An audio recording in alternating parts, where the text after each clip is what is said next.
کیا کرو. اور قاری لوگ بھی جو بچے کو پڑھائیں ہاتھ لگانے کی اجازت نہ ہو بھائی. اپنی مسجد میں کیمرے لگواؤ, اسکولوں میں بھی ہاتھ نہ لگائے کوئی ٹیچر بچے کو جب تک پورا پراپر آدمی نہ بن جائے وہ. تو جو بچے ہیں قاری صاحب نے بس سر پہ ہاتھ رکھنا ہے بس, اس کے علاوہ نہیں. کوئی بھی جیسے اب تو یہ کیمرے بہت آ گئے ہیں مسجدوں میں مدرسوں میں, کیمرے اکثر لگے ہوتے ہیں الحمدللہ, تو نگرانی ہے اس کی. بھائی ہاتھ کیوں لگایا آپ نے؟ وہ کہے میں تو پیار کر رہا تھا. نہیں بھائی, میری نیت پہ شک کرتے ہو بھائی؟ ہم نیت پہ کسی کی شک نہیں کرتے. ہمارے مدرسے میں ہماری مسجد میں اصول یہ ہے کہ کسی ٹیچر کو کسی بچے کو ٹچ کرنے کی اجازت بولو نہیں. سر پہ ہاتھ بس, اس سے زیادہ نہیں. یہ مار رہے ہوتے ہیں, پیٹ رہے ہوتے ہیں, مارنا پیٹنا تو سوال ہی پیدا نہیں ہوتا اس کی. تو ہاتھ نہیں لگائے تو مارنا پیٹنا کہاں سے ہوگا؟ اتنے بچے خراب کیے نا قاریوں نے مار مار کے, اتنے بچے باغی بنایا ہے. ایک بچے کا تو میں نے رپورٹ پیش کی تھی نا آپ کو, اس کو جب قاریوں نے مارا ہے وہ چلا گیا خواجہ سراؤں میں اور نامرد بنا اور ناچ گانا شروع کر دیا. پھر تبلیغ والوں نے اس کو سدھارا. ایک اور بچہ قاری صاحب نے اس کو مارا, اس نے گھر آ کے اپنے ٹیچر کو شکایت, اپنے استاد اپنے والد کو شکایت لگائی. والد نے بتایا بھائی آپ نے ایسے درندوں کی طرح کیوں پیٹا ہے بچے کو؟ تو اگلے دن قاری نے دوبارہ پیٹا کہ تم نے بتایا کیوں. وہ بچہ مدرسے سے بھاگا ہے اور شرابیوں میں بیٹھا اور شراب پینے لگا.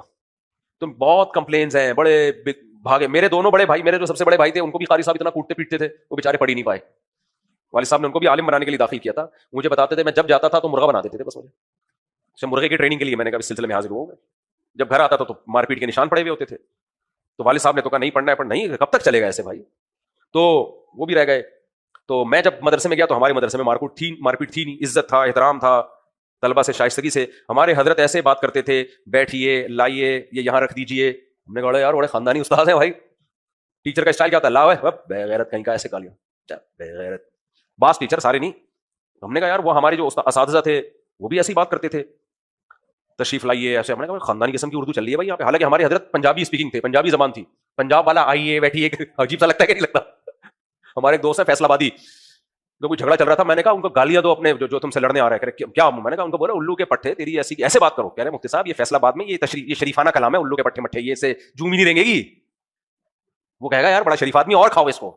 میں نے کہا اتنی سے زیادہ تو میں افورڈ نہیں کر سکتا. کہہ رہے ہیں یہ تو کراچی کی ہوں گی گالیاں, فیصل آباد میں تو یہ تو محبت میں کہہ رہے ہیں الو کے پٹھے آدھا چائے پیتے ہیں بیٹھ گئے, چل بغیرت کہیں کا. اس طرح تو کہہ رہے ہیں تو محبت میں ہوتا ہے. اور کمینے کیا کر رہا ہے آج کل, یہ محبت میں ہوتا ہے. میں برائی نہیں کر رہا بھائی, فیصل آبادیوں کی بڑے نیک لوگ ہوتے ہیں, یہاں بھی بیٹھے ہوئے ہوں گے شاید, ان کی مزاج ایسا ہے نا, مزاج ہے. تو کہاں سے کہاں پر چلی گئی.